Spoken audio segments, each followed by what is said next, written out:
Hello everyone, welcome back to physics. Last time discuss कर रहे थे प्रॉपर्टीज ऑफ कंडक्टर की। हम कैपेसिटेंस स्टार्ट किया था, बट उससे पहले हमने बात किया था कि कैपेसिटेंस स्टार्ट करने से पहले मुझे कंडक्टर की कुछ प्रॉपर्टीज को जानना जरूरी है। ठीक है, कुछ 6 प्रॉपर्टीज देखा था, उसके भी आपको हमने एक और एप्लीकेशन देखा था अबाउट इलेक्ट्रोस्टैटिक शील्डिंग। ठीक है, इलेक्ट्रोस्टैटिक शील्डिंग जिसमें फैराडे केज को डिस्कस किया था। अब इसका नेक्स्ट हम एक टॉपिक देखते हैं इसी के बिहाफ पे, दैट इज कोरोना डिस्चार्ज। ठीक है, हम बात करते हैं एक शार्प कंडक्टर की, दैट मींस एक pointed conductor like something this. ये काफी पॉइंटेड है, तो यहाँ का रेडियस ऑफ कर्वेचर क्या हो जाएगा? काफी स्मॉल होगा। तो अगर मैं इस कंडक्टर को चार्ज प्रोवाइड करूँ तो मैक्सिमम चार्ज कहाँ जाके स्टोर होगा? इस शार्प एंड में। ठीक है, अब जैसे ही यहाँ पे बहुत सारे पॉजिटिव चार्ज यहाँ पे जाके अपीयर हो जाएंगे तो क्या होगा? इसके चारों साइड इसका पोटेंशियल बढ़ेगा तो इसके चारों साइड क्या होगा? एक स्ट्रांग इलेक्ट्रिक फील्ड डेवलप होगा। इलेक्ट्रिक फील्ड डेवलप करने से क्या होगा? सपोज करो इस कंडक्टर को मैंने कहाँ प्लेस कर रखा था? एयर। एयर क्या है? डाइलेक्ट्रिक बेसिकली इंसुलेटर्स को डिनोट करते हैं, डाइलेक्ट्रिक्स। ठीक है, तो एयर क्या है हमारा? डाइलेक्ट्रिक है। डाइलेक्ट्रिक में डिफरेंट टाइप्स के मॉलिक्यूल्स प्रेजेंट हैं। मॉलिक्यूल्स जनरली क्या होते हैं? न्यूट्रल होते हैं। और एयर क्या होते हैं? इंसुलेटर, क्योंकि वहां पे आयन प्रेजेंट नहीं होता। लेकिन जैसे ही यहाँ पे हाई स्ट्रेंथ की इलेक्ट्रिक फील्ड डेवलप हुई तो लाइक सपोज करो एयर में क्या क्या कौन कौन से मॉलिक्यूल्स होते हैं? हम एक नॉर्मल लेके चलते हैं वाटर। वाटर में क्या होता है? O H ऑक्सीजन में क्या होता है? नेगेटिव चार्ज का कंसंट्रेशन होता है, नेगेटिव चार्ज की डेंसिटी होती है ऑक्सीजन के पास। अब जैसे ही यहाँ पे हाई इलेक्ट्रिक फील्ड डेवलप हो चुका तो ये क्या करेगा? ये जो इलेक्ट्रॉन डेंसिटी है इस पे फोर्स लगाएगा। ये इलेक्ट्रॉन की तरफ फोर्स लगाएगा इसके अपोजिट डायरेक्शन में, क्योंकि यहाँ पे क्या है? Positive charge. ठीक है, अब ये इलेक्ट्रॉन की तरफ मूव करेंगे इस पॉइंट शार्प पॉइंट की तरफ। जैसे इलेक्ट्रॉन मूव करेंगे तो इस ऑक्सीजन पे कौन सा चार्ज डेवलप हो जाएगा? पॉजिटिव। दैट मींस ये जो मॉलिक्यूल है ये क्या हो जाएगा? आयनाइज हो जाएगा। ठीक है, आयनाइज होगा, ये पॉजिटिव था ये भी पॉजिटिव, दोनों में क्या होगा? रिपल्सन, और ये किस तरफ मूव करने लगेगा? जस्ट अपोजिट डायरेक्शन में। ठीक है, अब कंटिन्यूअसली इस तरह से होता रहेगा। तो इस तरह से क्या होगा? जैसे पॉजिटिव चार्ज इस तरफ मूव करेंगे तो एक तरह से यहाँ पे क्या डेवलप होगा? एक करंट डेवलप होगा, और ये चार्ज कंटिन्यूअसली क्या होगा? इस तरफ स्प्रेड होगा, और इसी स्प्रेडिंग को हम क्या बोलते हैं? Corona discharge. ठीक है, अब इसके लिए आप टॉपिक को डिस्कस करते हैं, दैट इज लाइटनिंग कंडक्टर। ठीक है,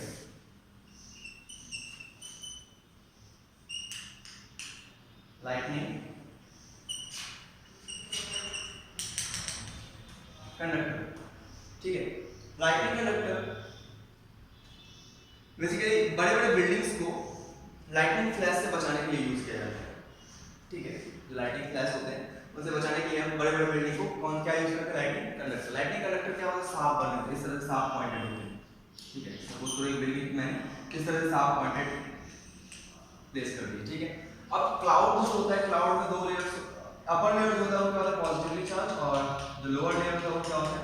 नेगेटिवली चार्ज। जैसे नेगेटिव इसके पास आएगा तो क्या होगा? चार्ज का कंसंट्रेशन, अब यहाँ पे क्या करेंगे? पॉजिटिव को अट्रैक्ट करेंगे, that means maximum positive charge कहाँ पे अपीयर हो जाएंगे? यहाँ पे अपीयर हो जाएंगे। मैक्सिमम पॉजिटिव चार्ज अपीयर होगा तो इसके चारों साइड जो डाइलेक्ट्रिक मीडियम है एयर है उसको क्या करने लगेगा? आयनाइज करने लगेगा, और उसका मूवमेंट की तरफ ऊपर की तरफ यहाँ पे क्या होंगे? पॉजिटिव चार्ज अपीयर होंगे, और ये मूव किधर करेंगे? ऊपर की तरफ। और ये जो नेगेटिव चार्ज था जिसकी वजह से लाइटनिंग फ्लैश प्रोड्यूस होने वाला था उसको क्या कर देगा? ये न्यूट्रलाइज कर देगा। ठीक है, और ये जो बिल्डिंग है वो लाइटनिंग फ्लैश से क्या हो जाएगी? सेफ हो जाएगी। ठीक है, तो ये लाइटनिंग कंडक्टर का एप्लीकेशन है जो किस पे बेस्ड है? कोरोना डिस्चार्ज पे बेस्ड है। ठीक है, उसके बाद कोरोना डिस्चार्ज का हमारा एक और एप्लीकेशन है, that is Van de Graaff generator.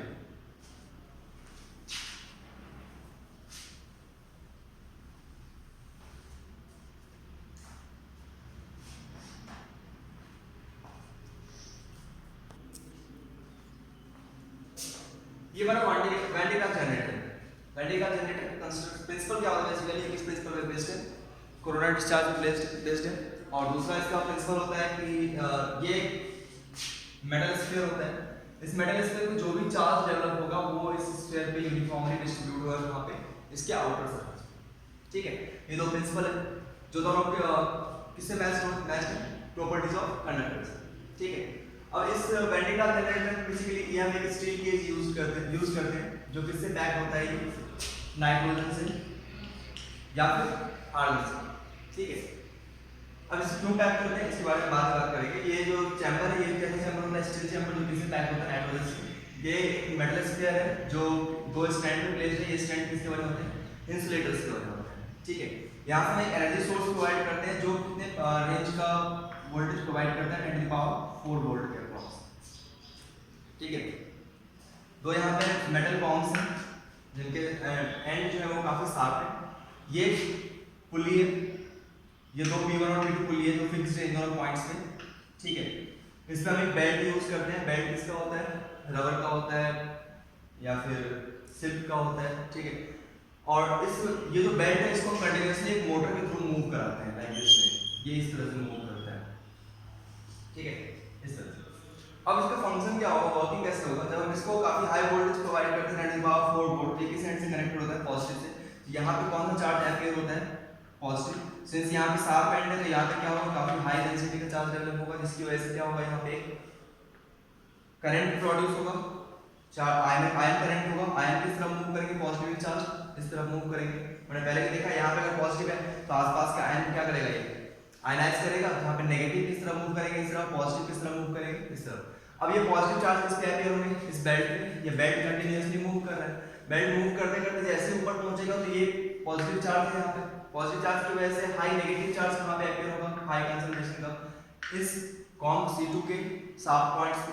जैसे यहाँ पे नेगेटिव चार्ज एपियर होगा तो इस नेगेटिव चार्ज एपियर होने के बाद यहाँ पे स्फीयर पे कौन सा चार्ज एपियर होगा?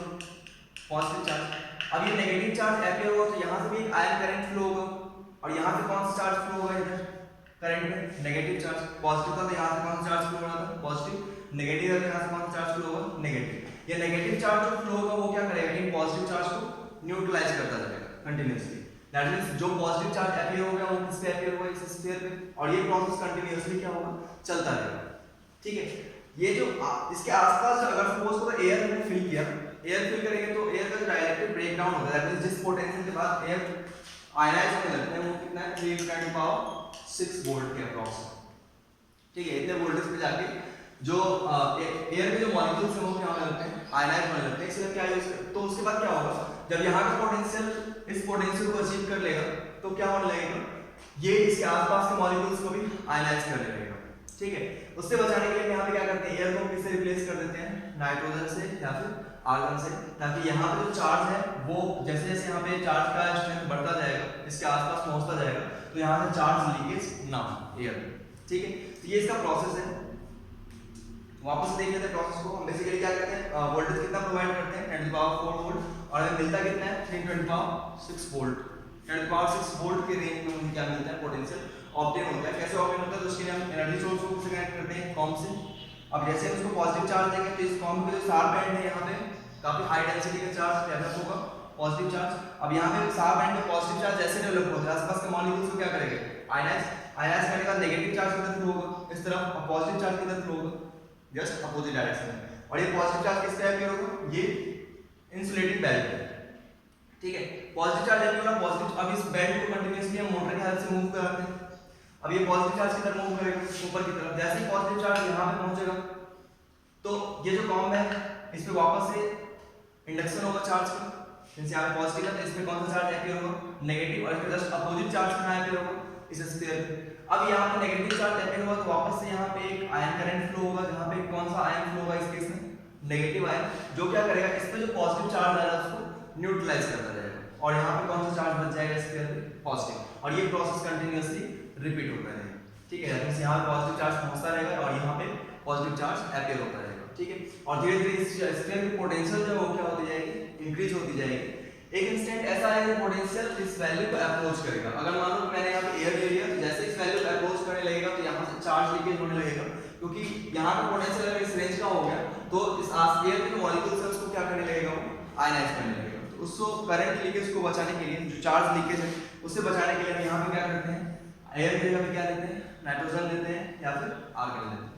ठीक है, ये इसका वर्किंग है। तो प्रिंसिपल क्या हो गया वेंटिलेटर जनरेटर का? ये दो प्रिंसिपल को वर्क करता है। पहला प्रिंसिपल हो गया हमारा कोरोना डिस्चार्ज, दूसरा हमारे पास क्या हो गया कि किसी भी मेटल पे किसी भी कंडक्टर पे अगर चार्ज एपियर होता है तो चार्ज सारे के सारे कहाँ डिस्ट्रीब्यूट, यूनिफॉर्मली डिस्ट्रीब्यूट होते हैं उस कंडक्टर के आउटर पार्ट में। ठीक है, इसका कंस्ट्रक्शन देखें तो कंस्ट्रक्शन हमने क्या किया है? एक स्टील चैम्बर। ठीक है, इसमें हम एक मेटल स्फीयर रखते हैं दो इंसुलेटिंग स्टैंड पे। ठीक है, दो पुली P1 एंड P2 जिसको हम किससे कनेक्ट करते हैं? बेल्ट से, और बेल्ट को मोटर की हेल्प से मूव कराते हैं। ठीक है, एक हमारा एनर्जी सोर्स होता है जो कितना वोल्टेज प्रोवाइड करता है? 10 टू द पावर 4 वोल्ट।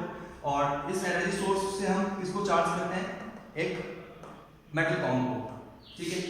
और यहाँ से जैसे चार्ज स्फीयर को मूव करता है तो यहाँ पे दूसरा कॉम्ब को कनेक्ट करते हैं किससे, एक स्फीयर से, ताकि इसका नेगेटिव चार्ज हो तो स्फीयर पे कौन सा चार्ज प्रोड्यूस हो, पॉजिटिव चार्ज एपियर हो, ठीक है। तो ये वैन डे ग्राफ जनरेटर का कंस्ट्रक्शन था, वर्किंग क्लियर है, ठीक है। और यहाँ से पोटेंशियल आउटपुट होता है वो किस रेंज का होता है, 10 to the power 6 वोल्ट, ठीक है।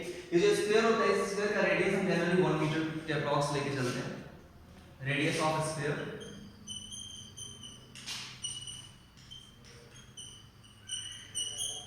अप्रॉक्स 1 मीटर अकॉर्डिंगली, ठीक है। तो ये हमारा वैन डे ग्राफ जनरेटर का वर्किंग, कंस्ट्रक्शन एंड प्रिंसिपल था, ठीक है। इसके बाद हमारा नेक्स्ट टॉपिक है दैट इज कैपेसिटेंस।